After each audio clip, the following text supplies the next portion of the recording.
Bom, gente, hoje eu estou com a Marina e com a Vanessa. A Marina e a Vanessa trabalham numa Headhunter. Se você não sabe nem o que é uma Headhunter, elas vão explicar daqui a pouquinho. E vão falar também qual é essa empresa, como que elas fazem essa conexão entre candidatos e empresas que é tão interessante.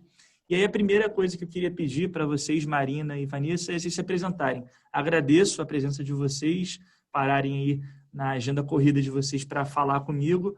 Mas, assim, qual é o background de vocês? O que vocês estudaram? E o que vocês fazem atualmente na RAIS? Pode começar, Marina, depois Vanessa. Posso começar, então. Bom, João, obrigada pelo convite, mais uma vez. É um prazer conversar com vocês. A minha trajetória é um pouco interessante, porque eu cursei Engenharia de Petróleo na UFRJ, ingressei no mercado de Headhunter. Então, quem olha assim de fora, acha que não tem muita conexão. E realmente nem eu achei que tivesse, quando eu comecei a entender o que era esse mundo. E, para mim, o diferencial dentro da faculdade foi entrar para a Fluxo, que é a empresa júnior de engenharia da FRJ, lá que, de fato, eu me descobri o que eu queria fazer de lá para frente. Era técnica, área de pessoas, área de projetos, ou o que eu queria, de fato, seguir, trilhar. E aí eu conheci a Reis por estágio, porque uma das veteranas minhas da FRJ estagiava na Reis. E ela me contou, Marina, vai abrir uma vaga de estágio, acho que tem a sua cara, você pode tentar pelo porte da empresa, o nosso tipo de business. Eu falei, olha, o que é um headhunter? Não sei, é um RH? E ela falou, não, tem uma grande diferença entre os dois. Me contou um pouquinho qual era a diferença e eu apliquei e entrei como estagiária. Então, eu estou na Reis desde 2017, desde fevereiro. Aí já se foram quase mais de 3 anos e meio. Fui efetivada, fui promovida, estou na companhia desde então. E a minha atuação hoje é na área da Vanessa, atuando no mercado de óleo e gás. Então, eu olho hoje para posições técnicas e também comerciais desse mercado. Perfeito, legal. Ótimo. Bom, eu já tenho um tempinho aí nesse mercado, na verdade. Bom, eu sou formada também na UFRJ, mas em psicologia. E apesar de ser psicologia, eu não pensava em nada voltado para o mercado formal de trabalho. Na verdade, eu trabalhava em presídio, eu trabalhava em coisas completamente diferentes. Fui cursar um período fora do Brasil, então fiquei um período pela própria UFRJ, né? Fiquei na Itália estudando. E lá eu fui pegando mais da parte organizacional corporativa. Voltei para o Brasil e falei, não, é isso que eu quero. E aí eu já comecei também como estágio numa outra consultoria. O meu foco sempre foi nas áreas técnicas, então eu já comecei trabalhando só com TI. Era uma empresa pequena, né? Geralmente um headhunter pequeno a gente chama de uma empresa boutique. Então eu trabalhava numa boutique, fiquei lá, foram 2 anos, até que surgiu a Reis na minha vida, né? Eu falei, não, vamos embora, vou para uma multinacional. Então eu entrei na Reis. Entrei super júnior, né? Na verdade, entrei lá no primeiro nível mesmo que a gente tem, que a gente chama de um trainee, e fui crescendo desde então, né? Eu já tenho 11 anos, são mais ou menos 11 anos com recrutamento, sendo desses quase 9 anos dentro da Reis. E lá hoje eu respondo por algumas áreas, tá? Então eu faço a gestão de algumas áreas, tanto da estrutura de óleo e gás, quanto da estrutura de TI, supply chain e energia. E aí as vagas que eu faço são para o público de energia, indústria de energia, mas também só as vagas técnicas, tá? A gente tem outras divisões que acabam fazendo as posições mais de head office, né? Que é a parte mais administrativa, né? Financeiro, vendas e marketing. E aí eu e o meu time acabamos tocando muito mais a parte técnica. Mas também entrei nesse mercado sem nem saber o que era um headhunter, né? Fui aprender na prática, fui aprender na hora da entrevista, na verdade. Então, agora vocês podem contar para a gente o que é uma Headhunter, que eu acho que é uma pergunta que é muita gente. Assim, eu vou falar para vocês o que eu sei, que eu acho que a maioria das pessoas sabem. Headhunter é uma empresa que faz conexão entre candidatos e empresas. Então, tem uma empresa enorme que quer procurar uma posição, contrata vocês para vocês encontrarem a melhor pessoa para essa posição. Tá certo? Dá para melhorar essa resposta? Começa você, Vanessa, e depois a Marina toca o barco. Tá certo. A gente pode, lógico, trazer mais informação, mas assim, vou falar um pouquinho de mim. Quando eu comecei a trabalhar como headhunter, a minha família toda não é do mundo corporativo, é todo mundo de hospital, né? Médico, enfermeiro. E eu chegava, às vezes, mais tarde em casa, eu falava assim, mãe, né? Eu ainda era novinha, eu falava, mãe, vou chegar tarde em casa, porque hoje eu vou ter que fazer muita entrevista.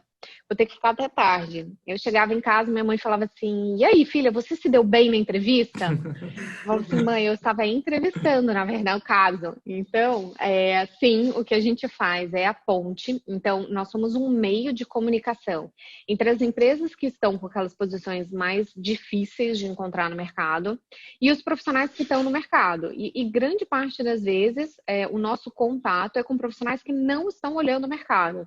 Então, não necessariamente é aquele profissional que está aberto, né? Muitas vezes o nosso papel é bater na porta daquele candidato que está super bem empregado, não está olhando o mercado, não está participando de processo, e o nosso papel é mostrar para eles, olha, pode ser que tenha uma coisa melhor aqui que o meu cliente está te oferecendo. E a gente puxa esse profissional para trazer ele para dentro do processo, tá? Então, essa é a nossa diferença para um RH, né? Então, o RH, geralmente, né, ele é mais generalista, e o headhunter, ele acaba que faz só aquele pedaço do processo de RH, que é o processo de recrutamento.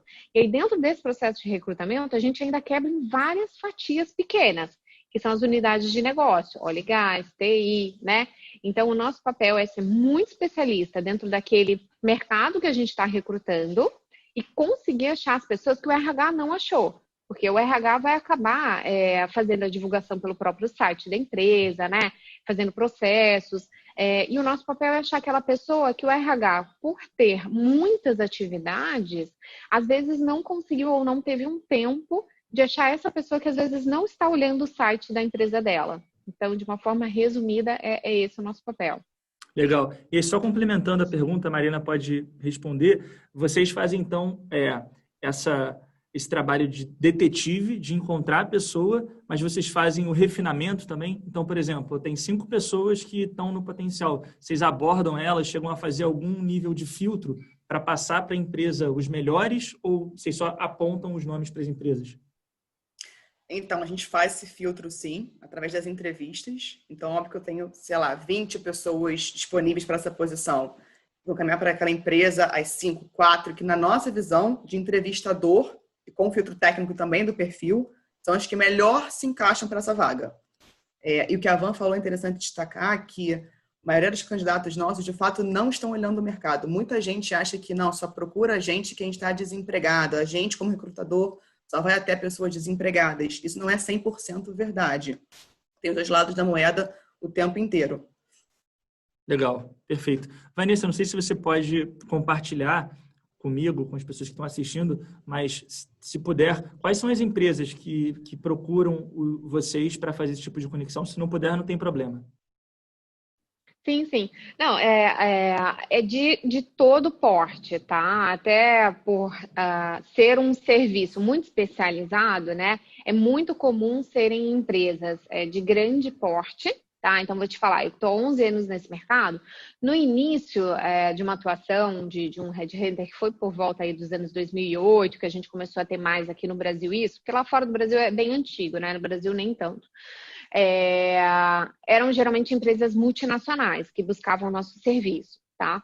Só que isso tem mudado muito. Então, desde empresa nacional de grande porte, empresas pequenas, nacional ou multinacional, não importa. E hoje, né, pelo menos nos últimos 2 anos, as startups têm sido empresas que nos procuram bastante, né? E aí, às vezes a gente acha que uma startup não precisa, porque startup, né, já por si só já é muito atrativa, né? Principalmente para o público jovem que a gente tem hoje. Mas é muito difícil fazer essa triagem. Então, quando você tem uma empresa, você publica lá, você é um analista financeiro. Tem 3.000 pessoas que se aplicam nela. Então, muitas vezes elas precisam de uma consultoria especializada para buscar um suporte. Então, é empresa de todos os portes, tá? Desde as de grande porte até as de pequeno porte, que às vezes tem uma vaga muito difícil e que vão precisar da nossa ajuda justamente para triar. Ou porque eles não estão achando, ou é uma pessoa que tem... às vezes a gente pega a vaga que tem 10 pessoas no Brasil que só fazem isso. Então, elas vão precisar da nossa ajuda. Ou porque tem um volume tão grande de candidatos no mercado que eles precisam de alguém para fazer essa triagem. Então, é de todo porte de empresa que a gente atende. Legal. Marina, me corrija se eu estiver errado, mas pelo que eu estou entendendo, então, é um trabalho que é um trabalho inicialmente de detetive, de encontrar a pessoa, e depois um trabalho também de vendedor, né? Porque você tem que conseguir, de alguma forma, mostrar uma oportunidade para a pessoa, pelo menos querer te ouvir. Porque se ela está muito bem empregada, se ela está muito feliz, sem pelo menos falar, olha só, deixa eu te mostrar uma oportunidade. Vocês fazem, então, também esse trabalho de vender a empresa para a pessoa que está ali? O tempo todo. Você falou a palavra assim chave. O nosso trabalho é um trabalho comercial, dos dois lados, tanto para com o candidato, de vender para ele a oportunidade, quanto para com o cliente, de vender para o cliente os candidatos. Então, tem que convencer, ou, na verdade, mostrar para o cliente aquelas opções de candidatos que eu apresentei, os melhores do mercado. Então, se ele procurar fora, não vai encontrar igual. E a gente vende isso como? Com um embasamento técnico. Então, eu tenho que provar para ele realmente com o que a gente tem de background técnico, seja numa área de óleo e gás, seja área de energia com a Vanessa, outras áreas técnicas também, que aquele candidato, aqueles candidatos são de fato os melhores. Então, sim, envolve o tempo todo venda. Sim. Jô, se você me permite, até só para eu adicionar mais uma coisa, o papel do Headhunter, como a Marina falou, ele é bastante comercial, né? Mas ele é muito consultivo. Então, o Headhunter não é só eu pego a pecinha dessa empresa e coloco na outra, né? Ele vai além disso. Então, o meu papel não é só encaixar as pessoas, mas o meu papel é entender o que o candidato quer e o que a empresa quer. E, às vezes, o que os dois querem não é igual, e pode ser que esse profissional seja maravilhoso, mas eu não vou encaixar ele no meu cliente. Porque, às vezes, o que ele está querendo não é o que o meu cliente está podendo oferecer, e eu não posso fazer isso com a carreira dele. Então, a gente tem que ter um olhar muito consultivo pro candidato e pro cliente. E aí, eu sempre falo que é a mais pura verdade. Trabalhar como headhunter é a coisa mais doida que tem, porque a gente não tem produto. Eu não posso falar que uma pessoa é um produto, né? Então, eu trabalho com candidatos. É difícil, né? Não é um produto, não é uma máquina, não é um robô que eu vendo. Então, eu não vendo pessoas. E eu tenho os dois clientes, porque o candidato é o meu cliente. Então, se eu não estou atendendo o meu candidato da melhor maneira, entendendo o que ele quer e oferecendo para ele a vaga que se encaixa para ele, eu não estou fazendo o serviço correto. Então, a gente tem que atender as duas pontas. O candidato entendendo a expectativa dele, para eu fazer um movimento de carreira que depois ele não se arrependa.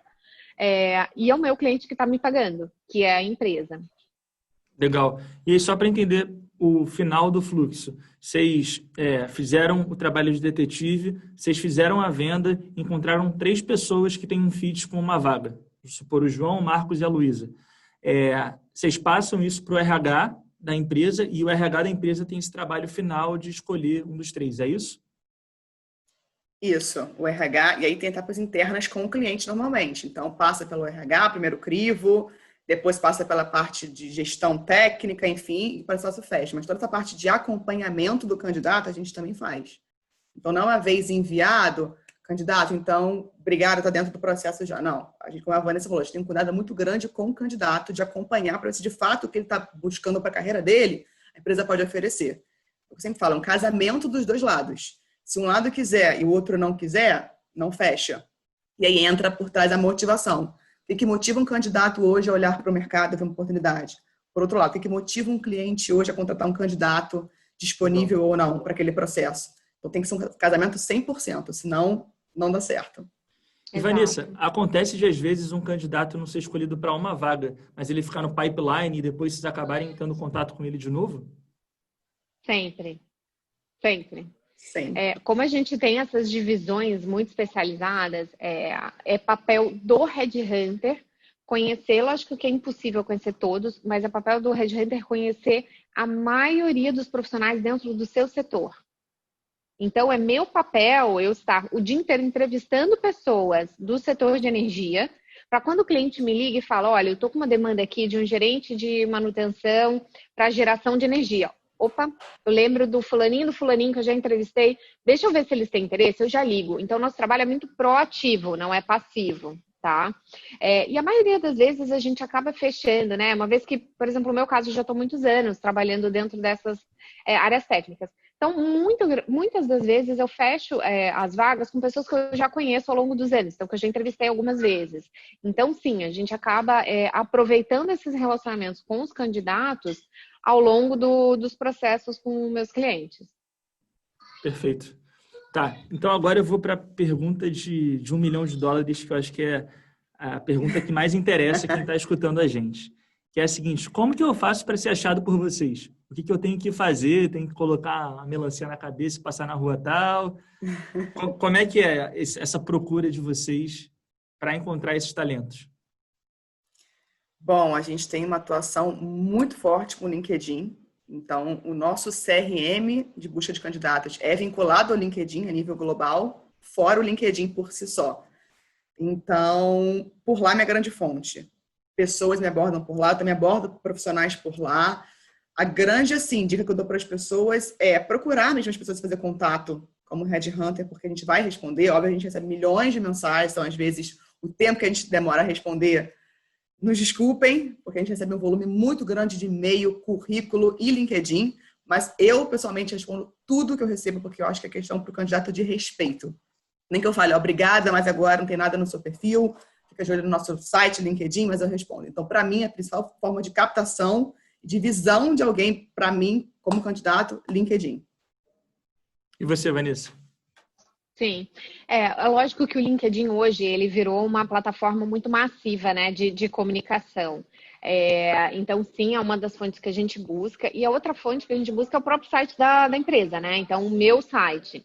Então, eu como consultoria como Reis, a gente tem um site que tem uma aplicação muito grande, né? Então, tem uma visualização muito grande também de pessoas que entram no site da Reis. Então, essas são duas fontes muito grandes para quem quer entrar no mercado de trabalho ou mudar de empresa, se aplique no site da consultoria, esteja no LinkedIn ativo, não é? Eu criei uma conta, nunca mais eu entrei, seja ativo, mas também não deixe de usar os sites das empresas. Então, poxa, meu sonho é trabalhar na Telecom A. Se aplica no site da Telecom A.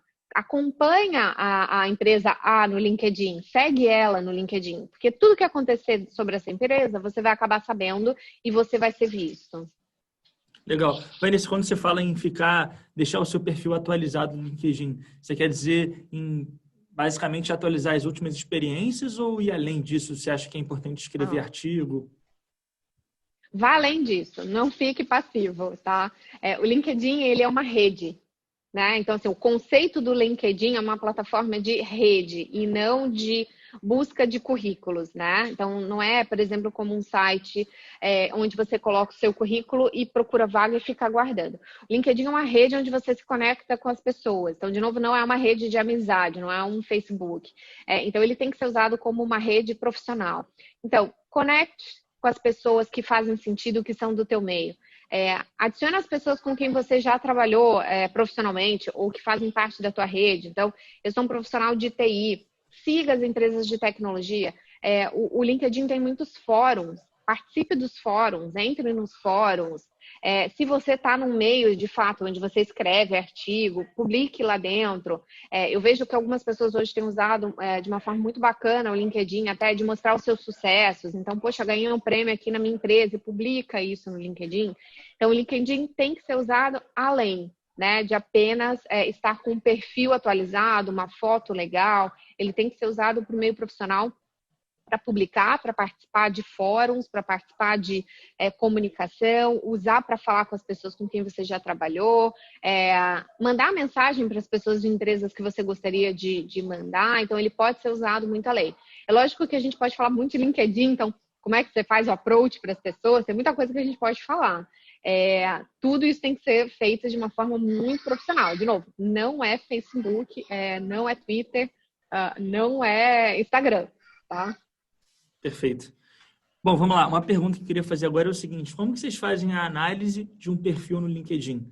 Porque eu já conversei com alguns recrutadores, e eles falaram, quando eu pego um currículo, por exemplo, a primeira coisa que eu faço é bater o olho aqui, depois eu checo isso, venho para cá. Eles meio que têm um fluxo mental de como fazer a avaliação, porque fazem isso de forma muito rotineira. Vocês têm esse fluxo também? Ou seja, fui no perfil do João, dá uma olhada nele. O que você olha, Marina, primeiro, e depois, Vanessa, se puder contribuir também?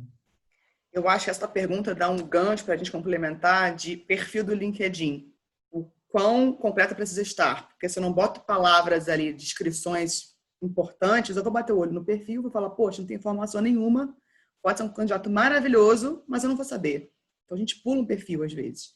Então, uma vez um perfil ideal, com um perfil completo, com a foto presente, com a formação completa, com a descrição de cada cargo e atuação, com os cases de sucesso, também se puder ressaltar. Eu vou muito por palavras-chave. Eu gosto muito de procurar por empresas também, que tem fit com o meu cliente.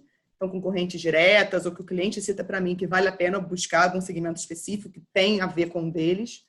E por palavras-chave. Então, um engenheiro de operações tem que conhecer isso de projetos. Eu vou nessas palavras-chave no olho. E por lá, uma vez dado o check, eu abordo o candidato. Perfeito. Só antes de ir para a Vanessa, um comentário. Na última entrevista que a gente fez aqui no Carreira Pro, numa das últimas, o pessoal da Ambev falou que eles contrataram um CTO que, se eu não me engano, veio da Amazon, de uma outra empresa de tecnologia.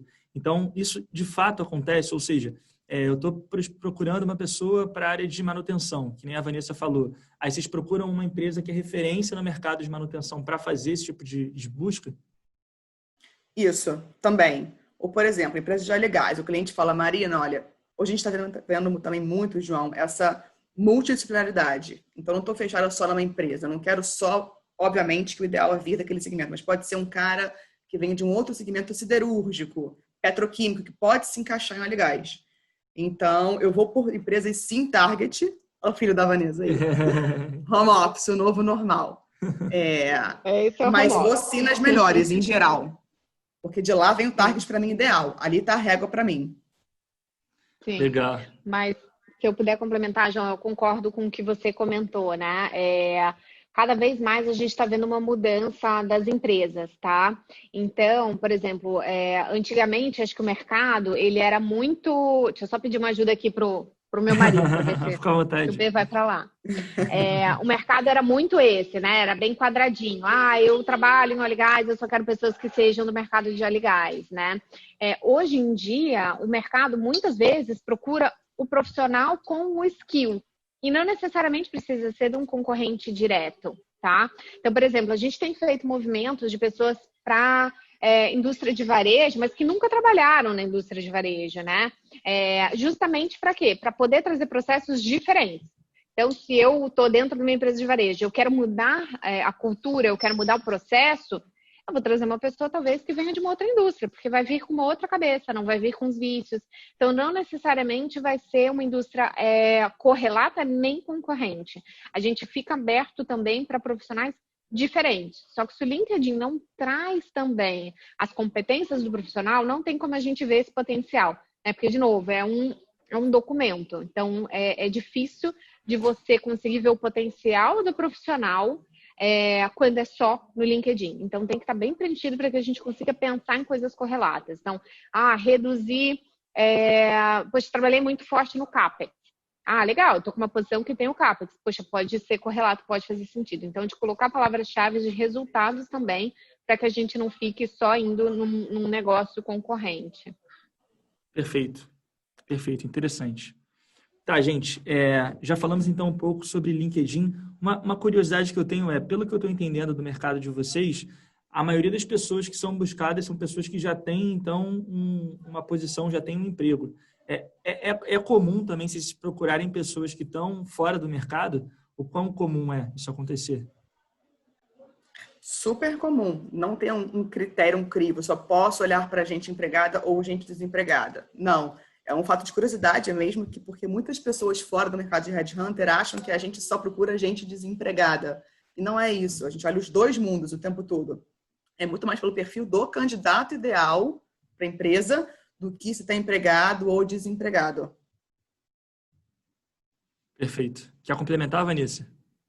Sim, e é tanto para o público, né, que está trabalhando, quanto para o público que está no mercado buscando, a forma é a mesma. Então, como você vai se apresentar para o mercado, né? Eu tive participando de uma outra entrevista semana passada, onde tinham muitas pessoas assistindo que estavam no mercado procurando, né? E um deles me perguntou, ele falou assim, Vanessa, eu estou preocupado, eu estou sem trabalho há 1 ano. Isso fica mal para mim, né? Isso é um problema? Você vai deixar de olhar o meu currículo por isso? Eu falei, de forma alguma, mas de forma alguma. É completamente justificável o momento que a gente está de economia, e isso nunca vai querer dizer que o profissional não é bom, de forma alguma. É muito uma questão da economia, é muito uma questão de o que a gente tem de oferta de emprego naquele momento, porque às vezes aquele perfil, poxa, eu tenho um perfil comercial. Num momento de crise forte, então, por exemplo, no início do Covid, a gente viu posições comerciais muito mais reduzidas. porque você acabou fazendo muitos cortes. Então, poxa, ninguém vai poder sair de casa, eu não vou colocar um vendedor para ir fazer reunião, ele não pode fazer. Então, a gente não conseguia ter tanta oferta para profissionais de vendas, por exemplo, no início da crise. Isso não quer dizer que o profissional que está no mercado 1, 2 anos, 3 anos, não importa, ele não possa ser aproveitado e ele não possa ter um potencial incrível, tá? Então, os dois perfis são profissionais que a gente sempre vai estar olhando. Bacana. Uma pergunta também que eu queria fazer é o seguinte: vocês falaram que muitas vezes o contato é feito do candidato diretamente para vocês. Então, vocês estão agora aqui com o nome e o sobrenome de vocês aparecendo na gravação. Pode ser que alguém veja e fale, pô, vou mandar mensagem para a Marina.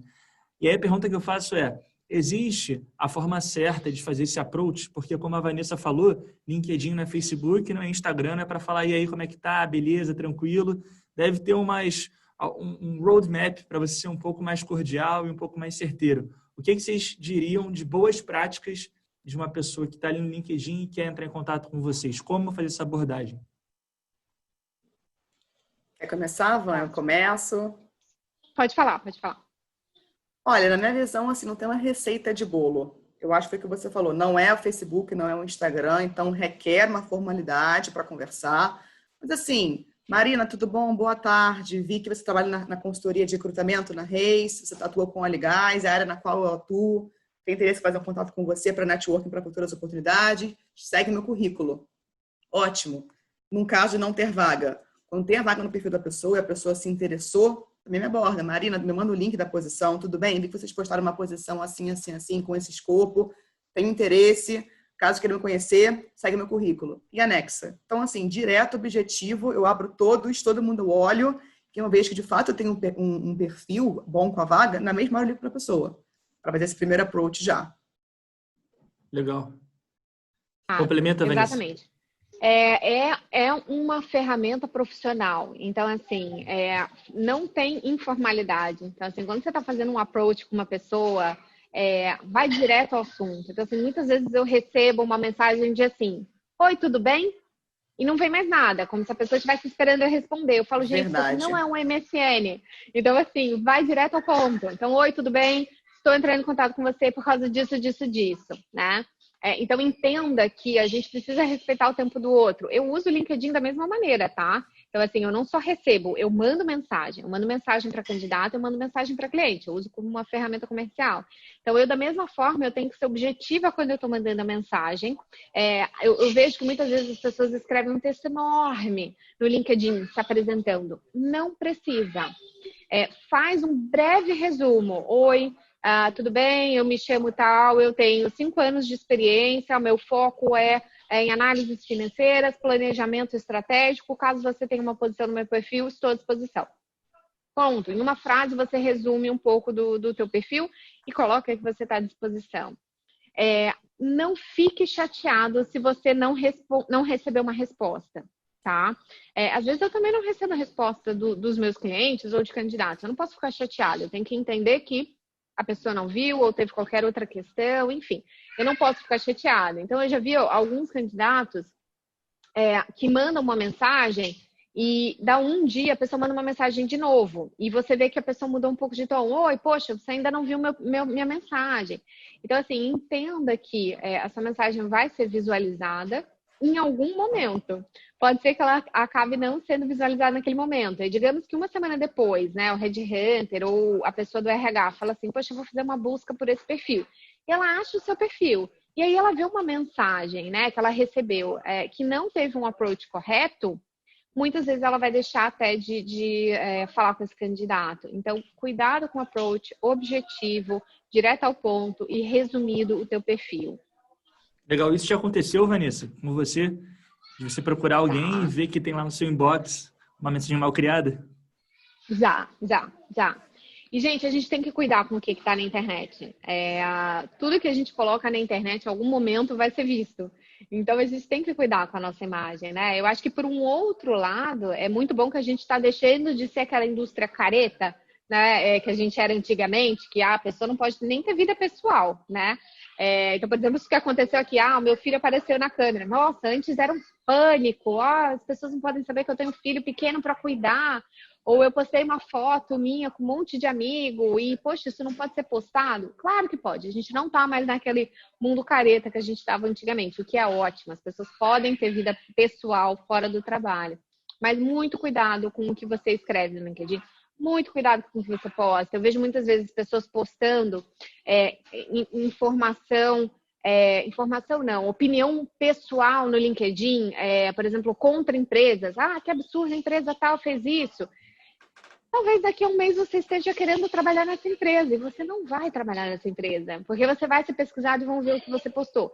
Então, muito cuidado com como a gente está usando essas ferramentas, porque tá tudo ali. Tá tudo ali salvo, tá tudo ali gravado também. Então, a gente tem que cuidar também a forma que a gente se coloca nesses meios.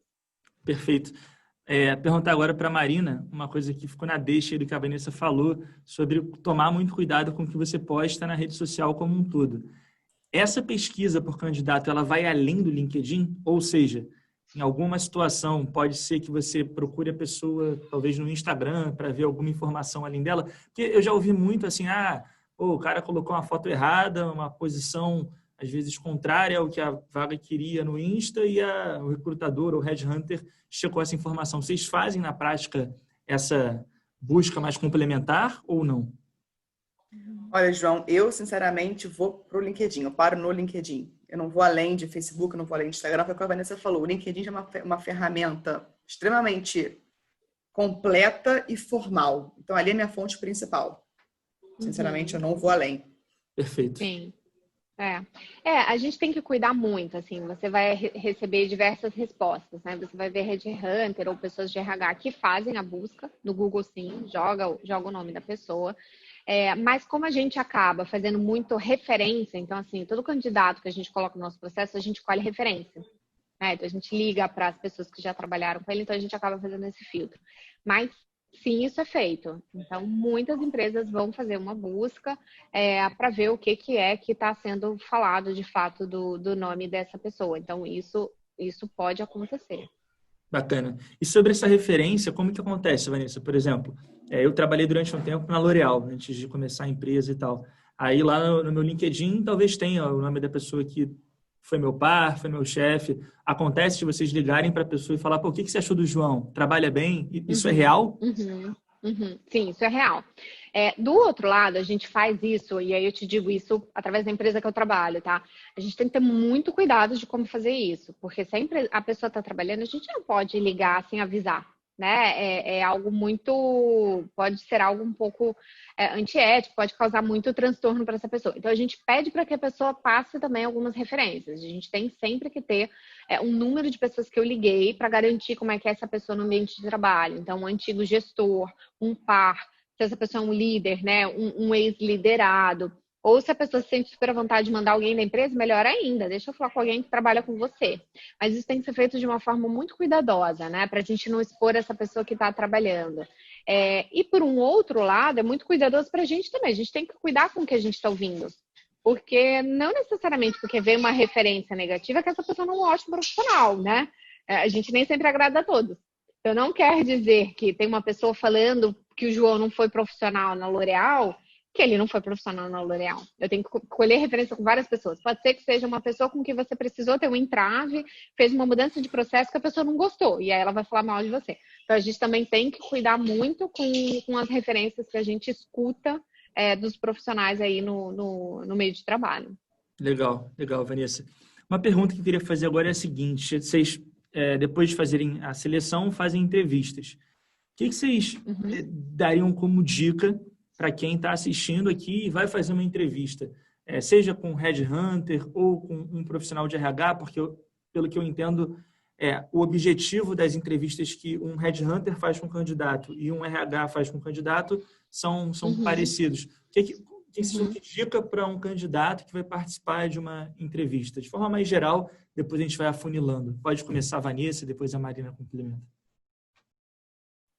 Primeira coisa, sejam sinceros. Isso é realmente muito importante. Não tenha medo de dizer que você não tem experiência com algo que a pessoa perguntou. tá? Se você não tem experiência com aquilo, fale. Ah, mas Vanessa, eu estou desempregado, eu tenho conta para pagar, eu preciso desse emprego. E às vezes a pessoa fala assim, não diretamente, eu não fiz isso diretamente, mas olha, eu já fiz isso. Pode falar, não, eu não fiz isso. Consigo aprender, porque eu fiz algumas coisas parecidas, pode trazer os exemplos, eu estou aberta a aprender. E ponto, porque pode ser que você perca essa vaga, mas amanhã a pessoa vai te ligar para outra vaga, porque ela vai lembrar que você foi muito sincero. E amanhã essa pessoa vai ter outra vaga. Ela vai com certeza te aproveitar para uma outra demanda. Então, número 1, seja super sincero, tá? Número 2, objetivo, né? E aí de todos os níveis, desde uma pessoa que ainda não teve experiência até um CEO, é importante trazer respostas objetivas, né? Se te foi perguntado, responde A. Não precisa ficar 10 minutos naquela pergunta até você conseguir chegar no conteúdo final. Objetividade na tua resposta. Isso elimina candidato sempre. Então, se você não consegue trazer com objetividade de resposta, você vai perder a vaga. Muito provavelmente, tá? E terceiro, sempre vá preparado para a entrevista. Nunca vá numa entrevista sem olhar quem é essa pessoa na internet, olhar quem é essa pessoa no LinkedIn, olhar quem é essa empresa. Deixa eu ver que empresa é essa. Deixa eu ver se tem vídeos. Deixa eu ver quais foram os resultados financeiros dessa empresa. Não chegue cru na entrevista. Se prepare, conheça quem vai estar te entrevistando, porque você vai se colocar muito melhor. E traga exemplos. Então, as entrevistas são sempre feitas em cima de competência. Então, traga exemplos. Exemplo de sucesso, exemplo de insucesso. O que você faria diferente? O que foi o resultado na época que você teve dentro dessa função? Então, da mesma forma que você tem que preparar para quem está te entrevistando, preparar para o que você vai falar naquela entrevista. Né? Então, assim, de uma forma bem macro, a gente pode falar muito tempo sobre isso, de forma bem macro e resumida, eu daria essas como as dicas de ouro.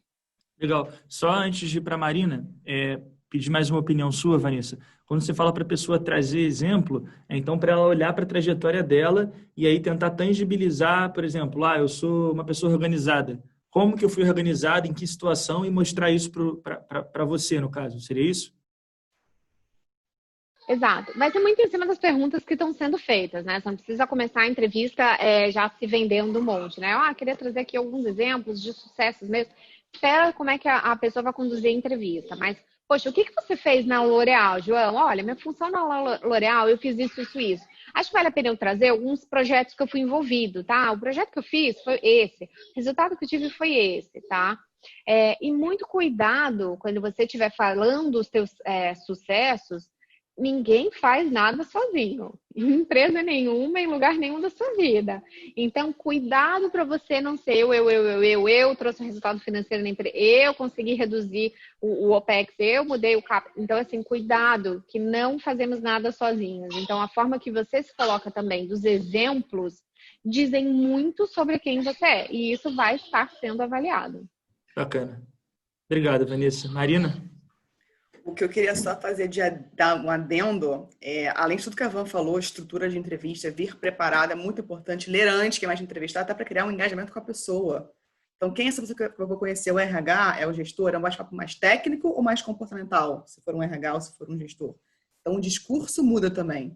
Então, parece que é besteira, mas você está se vendendo numa entrevista para quem está te entrevistando.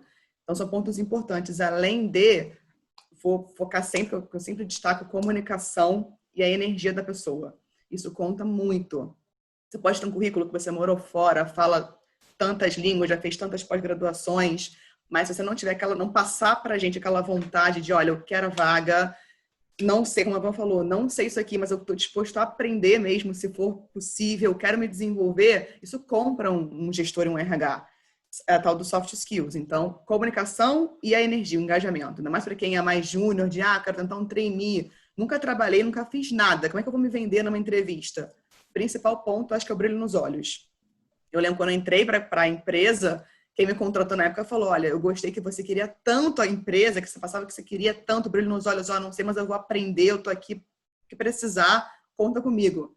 Então, isso tá uma linha lá acima de experiência que a gente pode não ter muitas vezes.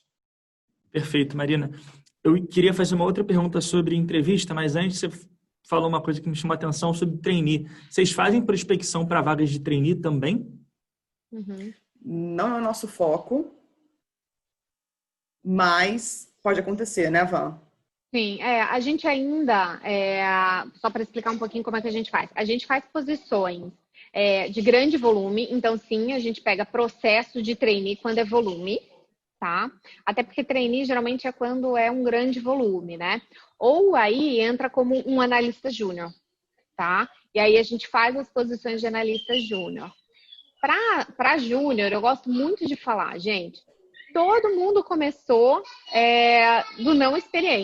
da não experiência, tá? Então não tem problema nenhum. E quando você for fazer sua entrevista, né? Às vezes a gente fala assim, mas o que eu vou falar? Eu nunca trabalhei. Fala da sua faculdade, fala de algum projeto que você pegou, fala de algum projeto voluntariado, de alguma pesquisa que você se engajou. De questões pessoais, poxa, eu fui fazer um intercâmbio, não tinha nada a ver com a faculdade, fazer um intercâmbio para trabalhar no Chile, né? Para trabalhar numa estação de esqui. Isso a gente consegue avaliar também. Então, por exemplo, a gente contrata muito para Reis, e muitos profissionais entram na Reis, como eu entrei, com pouca experiência, né? E alguns sem experiência nenhuma. O que eu avalio para contratar para a gente ou para um cliente? Nossa, poxa, quais dificuldades você já teve durante o período que você estava trabalhando na loja? Ah, eu era vendedora. Ah, não era nada demais, eu fazia as vendas, era isso. Poxa, a pessoa não tem um exemplo para dar de uma situação mais complicada? Impossível. Então, pensa nos exemplos difíceis que você teve, seja trabalhando como vendedor, seja trabalhando numa estação de esqui. Todo mundo tem o que falar, mesmo que não tenha uma experiência profissional tão longa, né? Ou rica, né?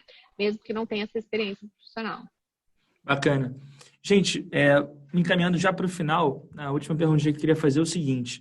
É claro que não tem um formato engessado, vocês fazem as entrevistas de acordo com a vaga, de acordo com o candidato, mas tem algumas perguntas que sempre são feitas, e eu vou explicar por que eu pergunto isso, porque assim, acho que se a pessoa souber quais são as perguntas que podem ser feitas para ela, ela consegue minimamente se preparar e ter uma linha de raciocínio para saber como responder essas perguntas.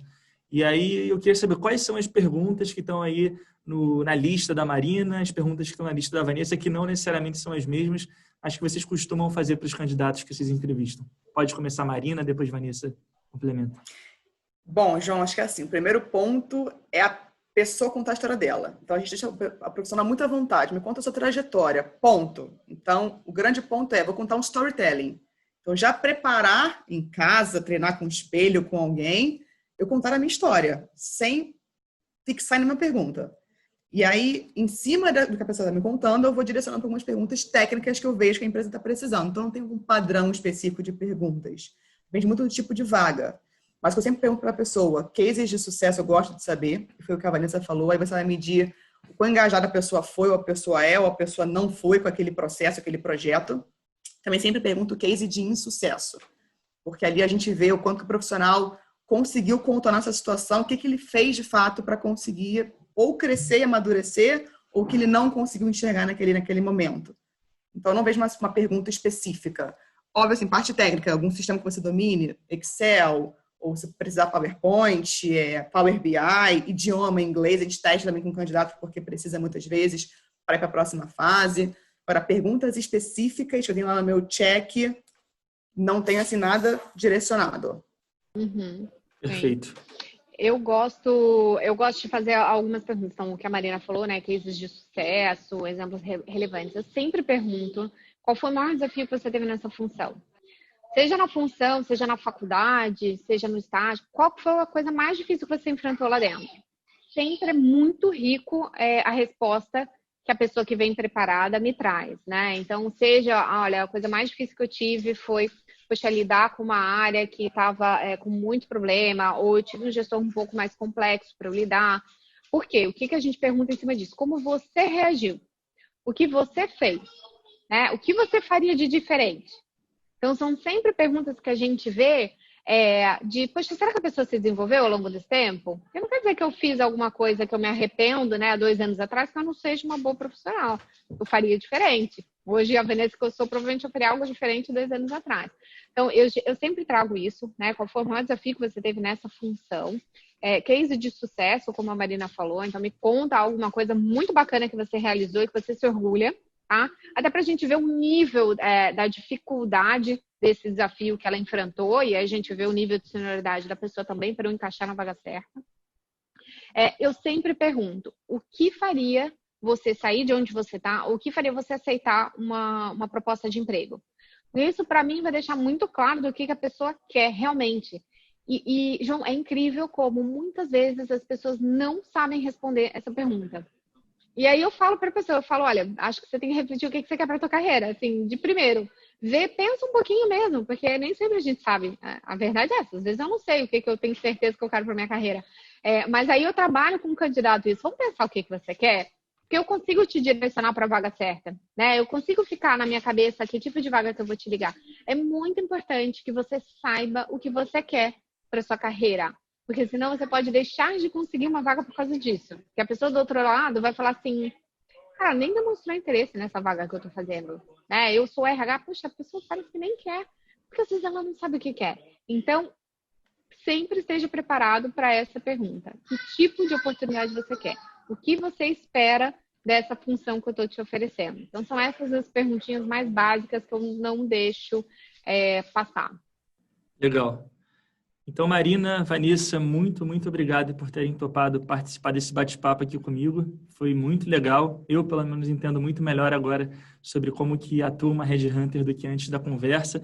Só para o pessoal que está assistindo, que talvez tenha algum interesse, a Reis, ela contrata para posições em todo o Brasil ou é só em alguma região específica? Porque vai ter gente assistindo aqui do Sul, do Norte, Nordeste. Sim. Brasil Legal. tudo. A Reis contrata no Brasil todo, na verdade no mundo todo, tá? A Reis é uma mega multinacional, nosso foco é o recrutamento especializado, tá? Uhum. A gente está presente em 33 países, com várias unidades de negócios, então a gente faz diferentes serviços, todos voltados para o recrutamento, tá? Aqui no Brasil a gente está em 3 escritórios, que ficam em São Paulo, Campinas e no Rio de Janeiro, que é onde a Marina e eu ficamos. E a gente acaba tendo uma atuação nacional, tá? E América Latina, até porque a gente tem os escritórios também nos outros países aqui, né? México, Colômbia, então a gente está presente em outros países, Chile também, tá? Então a gente acaba fazendo nacionalmente. Então, se alguém realmente tiver interesse, acho que eu convido a olhar o site da Reis, eu convido muito a acompanhar a Reis no LinkedIn, porque a gente publica a maioria das vagas lá, publicações sigilosas, né? Vagas sigilosas a gente não consegue publicar. Mas eu aconselho fortemente para que criem o seu currículo no site da Reis para a gente poder olhar. E que, lógico, podem nos contactar também aí pelo LinkedIn. Perfeito. Então, muito obrigado, Marina, Vanessa. Foi um prazer conversar com vocês. Valeu pelo tempo. Obrigada a você. Foi ótimo. Obrigada.